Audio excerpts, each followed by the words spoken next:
بنگال والوں اگر برا نہیں مانے تو ایک بات عرض کروں ہاتھ جوڑ کے، مسجدوں کے 2-2 کروڑ کے مینار بنانے کی بجائے کوشش کرو کہ وہ 2-2 کروڑ غریبوں پہ خرچ کرو اور ان کو مضبوط کرو۔ اگر ہماری قوم 10 سال میں مضبوط ہو گئی تو 2 نہیں بلکہ 10 کروڑ کے مینار ہم بنا سکیں گے۔ اس لیے میری گزارش ہے، جلسوں کے خرچے بھی کم کرو، شادیوں کے خرچے بھی کم کرو اور سب خرچے کم کر کے اپنی قوم کو مضبوط کرو۔ حضور علیہ السلام اسی لیے تشریف لائے تھے۔ تو دیندار بنو، مالدار بنو، اور نمبر 3 ایجوکیشن پہ بہت محنت کرو۔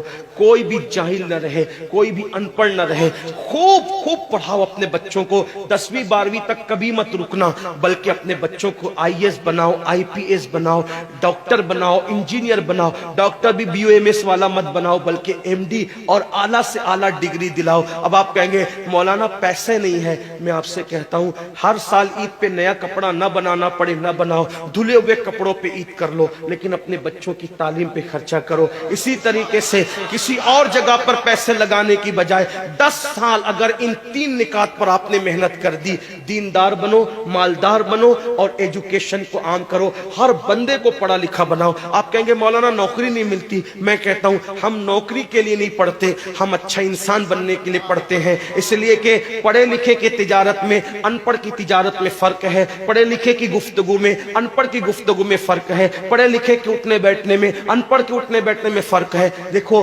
آپ یہ نہیں کہتا ہوں کہ آپ سب ان پڑھو، لیکن ایک بات آپ سے کہتا ہوں، محفل میں پڑھے لکھوں کا انداز اور ہوتا ہے، ان پڑھ لوگوں کا انداز اور ہوتا ہے۔ کھانے میں، پینے میں، اٹھنے میں، بیٹھنے میں تعلیم کو عام کرو، دنیا بھی پڑھاؤ، آخرت بھی پڑھاؤ۔ اپنے بچوں کو اتنا علم دو کہ وہ مسلمان رہے، سچے مسلمان رہے، اور اپنی بچیوں کو بھی اتنا علم دو سچی پکی مسلمان رہے، اور اسکول، کالج، یونیورسٹی میں اعلیٰ سے اعلیٰ تعلیم دلاؤ۔ اور یاد رکھنا غربت کا بہانہ مت بناؤ۔ بیٹیا کی شادی ہوتی ہے تو لاکھوں روپے کہاں سے آتے ہیں، اور آپ سے کہتا ہوں 8 گھنٹے محنت کرنے کی بجائے 16 گھنٹے محنت کرو، محنت میں پیچھے مت ہٹو، اپنے بچوں کو پڑھاؤ۔ صرف 10-12 سال ہندوستان کے تمام مسلمان محنت کر کے اپنے بچوں پہ محنت کر لیں، کوشش کر لیں، کاوش کر لیں، تو دیکھنا نقشہ بدل جائے گا۔ یہ بھی آپ سے کہتا ہوں، ایک بات کہتا ہوں، منع نہیں کر رہا ہوں، اگر مجھ سے غلطی ہو تو میرے علماء اصلاح کریں گے، آپ میری ذات کو دیکھ کے قبول نہیں کرنا۔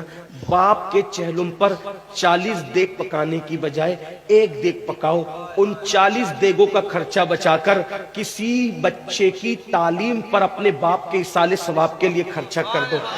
پیر صاحب کے مزار پر 1 لاکھ کی چادر لا کے ڈالنے کی بجائے 100 روپے کی چادر ڈال دو، باقی کے پیسے بچا کر غریبوں کی تعلیم پہ خرچہ کر دو۔ پیر صاحب کے ایصال ثواب کے لیے وہ اس 1 لاکھ کی چادر سے جتنا خوش ہوں گے، وہ 100 روپے کی چادر سے بھی اس سے زیادہ خوش ہوں گے، کیونکہ آپ نے کسی کو اٹھا دیا، کسی کو آپ نے ترقی پہ لے گئے۔ ایک بات کہتا ہوں، میرا پیر جنتی ہے تو میرے پیر کو میری 1 لاکھ کی چادر سے کیا غرض، اس کو تو جنت میں اس سے بہتر لباس مل چکا ہے، اس کو تو 1 لاکھ کا اس سے بہتر لباس مل چکا ہے۔ تو یہ باتیں تلخ لگے معاف کرنا، لیکن آپ سے ایک بات کہتا ہوں، رسومات سے نکلو، حقیقتوں کی طرف آؤ، رسومات سے نکلو، سچائیوں کی طرف آؤ۔ ایک دوسرے کو گرانے کی کوشش مت کرو، ایک دوسرے کو اٹھانے کی کوشش کرو، آپس کے جھگڑے ختم کرو۔ تیرا سلسلہ بڑا، میرا سلسلہ بڑا، تیری برادری بڑی، میری برادری بڑی، تیرا پیر بڑا، میرا پیر بڑا۔